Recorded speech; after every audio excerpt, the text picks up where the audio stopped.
All right, now let's take a look at a couple of techniques that can really decorate our playing, especially in the context of fingerstyle jazz guitar or solo guitar playing in general.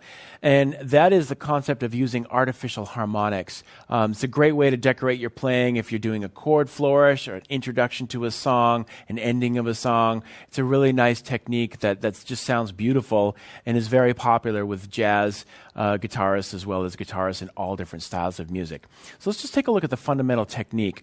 What we're doing is we're basically playing. It's the same concept of playing natural harmonics, which you already know. The harmonics are located at all points of the string. Basically, a string is also called, the points along a string is called a node, and the nodes of a string. And at various places in the string, there are harmonics, upper order harmonics that you can access. The most common one and the most popular, of course, being the 12th fret harmonic.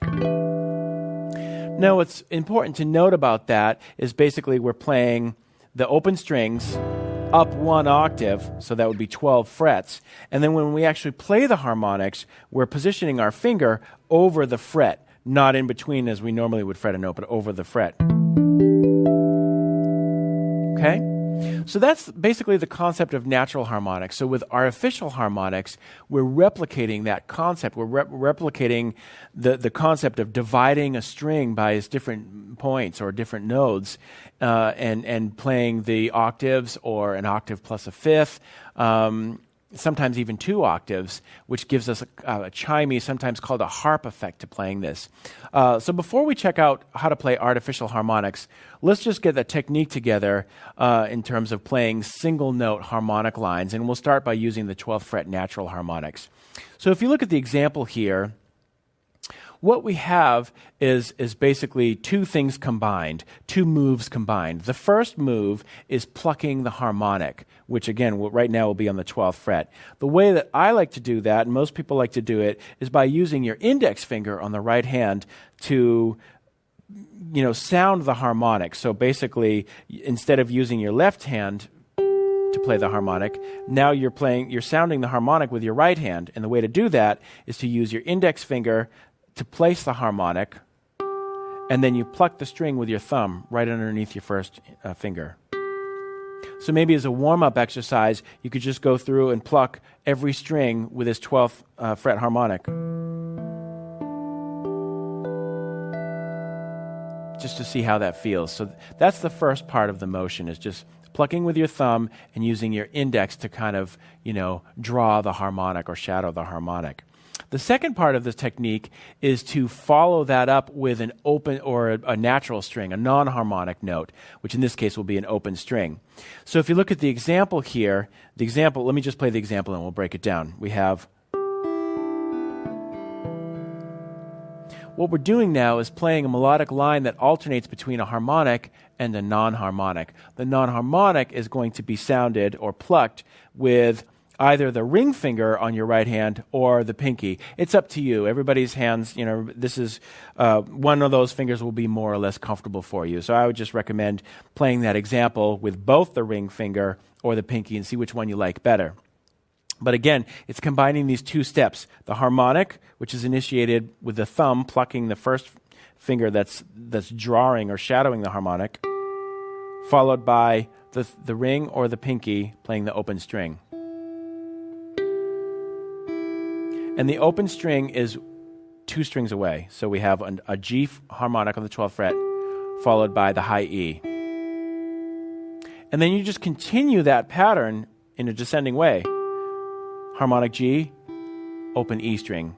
Harmonic D, open B string. Harmonic A string, open G. And then harmonic low E string, open D. And when you play those together, it sounds like a pentatonic scale together. It's just as if you played. but the timbre, the sound, the vibe is totally different. It's very sustained. It's very beautiful. It's a great way to set a mood for a ballad or another solo guitar piece. So that's the essential concept. Now, as I mentioned earlier, to get into artificial harmonics, you simply take that concept and move it up an octave from wherever your hand is fretting. So if you look in the second example here, the second measure, we're in fifth position, and you can just bar the fifth fret with your index finger. And we're going to use the exact same technique and the same concept to play those harmonics up an octave. So you just find where that would be up an octave, and that would be in your 17th position. And again, when you play the harmonics, you're going to be placing your index finger not in between the frets, but right over the fret. And don't press too hard on the string. Just lightly touch it, and you'll feel it. You'll feel and hear it, obviously, when you're playing the harmonic.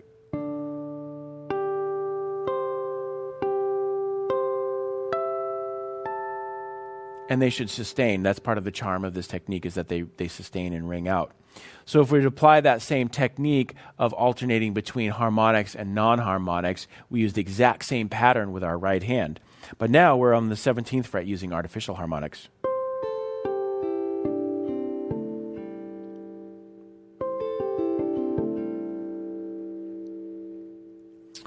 The next thing that a lot of people do, which is a very popular technique, is then add or integrate in hammer-ons and pull-offs to the natural notes, the non-harmonic notes. And that's illustrated in the third and fourth measures here, the third example. We basically have kind of a scale or a melodic pattern that we can create now. So we'll start with a harmonic, and then notice that the third finger is fretting a B, and that gives us this nice cluster between B and C. And then we can pull that note off to an A, which is already being fretted with your bar. So those first three notes are. And the movement is harmonic pluck, open string or natural note pluck, followed by a pull off.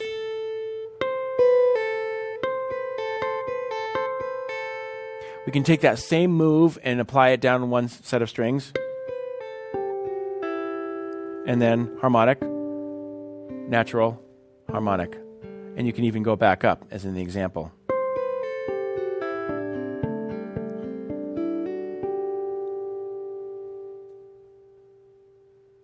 Another thing that you can do with these techniques is play double stops. And so instead of playing the notes in succession, you just play them at the same time. So again, if we go back to our, just a fifth fret bar here, now you're going to use both. You're going to combine these plucking techniques together and play them at the same time. So your first finger is going to be placing the harmonic, plucked by the thumb, and at the same time, your ring or your pinky finger will play the other string 2 strings away.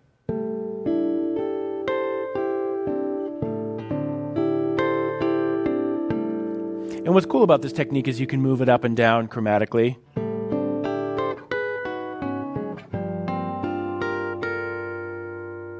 And that's a great effect that you can use to start off a song. Finally, you can also outline chord progressions. You can outline chords using this effect. And this was a favorite technique of Lenny Breau. He would play this quite a bit.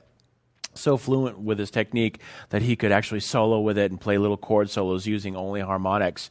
But one way to get into this is just to simply play some chord voicings that you like in the context of a 2-5. So if we take a look at the example that says outlining 2-5-1 chords, we have a D minor 9 voicing. Now if we play it, that's a pretty big voicing. It uses all 6 strings. If we play it by itself, it might sound a little muddy depending on your tone and preference. Certainly if we get to the G7 altered, that can sound muddy as well. But listen what happens when we use this same technique, this same exact pattern, and outline the chords using harmonics. The first thing that you want to take into consideration is looking at the shape. So essentially, you're drawing this shape with your right hand. You're outlining the chord shape. So what we have here is 5th fret, 5th fret, 3rd fret, and then 5, 5, 5. So if we go up an octave, we're going to do our harmonics here, 17, 17, but then we have to move back to 15 and then back up. So maybe the first step is just kind of drawing the harmonics. Then you apply the pattern, and it could go either way.